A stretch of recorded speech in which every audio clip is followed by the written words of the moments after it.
19 வயதுடைய இந்த ஜாதகரின் தாய் ஜாதகம் பார்க்க வந்திருந்தார்.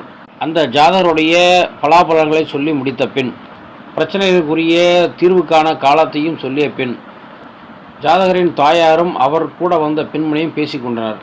இந்த ஜாதகத்தில் தப்பு இருக்கிறது என்று அந்த ஜோதிடர் சொன்னாரே, இருந்திருந்தால் இவர் சொல்லியிருப்பாரே, சொல்லவில்லையே என்று சொல்லி கொண்டிருந்தார். அதனை காதில் வாங்கிய நான், என்னம்மா தவறு, எந்த ஜோசியர் சொன்னார், என்ன தவறு என்று சொன்னாரா என்று கேட்டேன். ஜாதகத்தை முன்பே நன்கு அலசி ஆராய்ந்துதான் பலன்களை சொன்னேன். திரும்ப அம்சகட்டத்தையும் ஆராய்ந்தேன். அம்சகட்டமும் சரியாக இருந்தது. அந்த ஜோதிடர் காரணம் ஏதாவது சொன்னாரா என்று கேட்டேன்.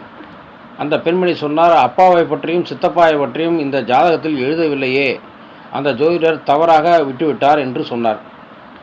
அந்த ஜாதகரின் தந்தை 8 மாதங்களுக்கு முன் இறந்துவிட்டார். அதன் பிறகு பார்த்த ஜோசியர் அதில் தந்தை இறந்ததை குறிப்பிடாமல் இருந்ததால் சொல்லியுள்ளார். பலன் சொல்லும்போதே நான் நாசுக்காக அதை குறிப்பிட்டேன். சனி திசையில் குரு புத்தியில் ராகு அந்தரம் நடந்து கொண்டிருக்கிறது. சூரிய அந்தரத்தில் அவருடைய தந்தைக்கு மரணம் ஏற்பட்டிருக்கிறது. இறப்புக்கு பின் அவரிடம் பார்த்ததால் அதில் துருவ கணிதம் இல்லை.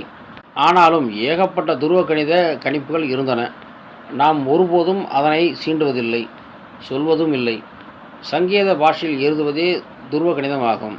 குழந்தை பிறந்ததிலிருந்து பார்க்கும் ஜோதிடர்கள் ஒவ்வொருவரும் மாற்றி மாற்றி தாய் தந்தையர் சொல்வதை கேட்டு குறிப்பெடுத்து விடுவார்கள்.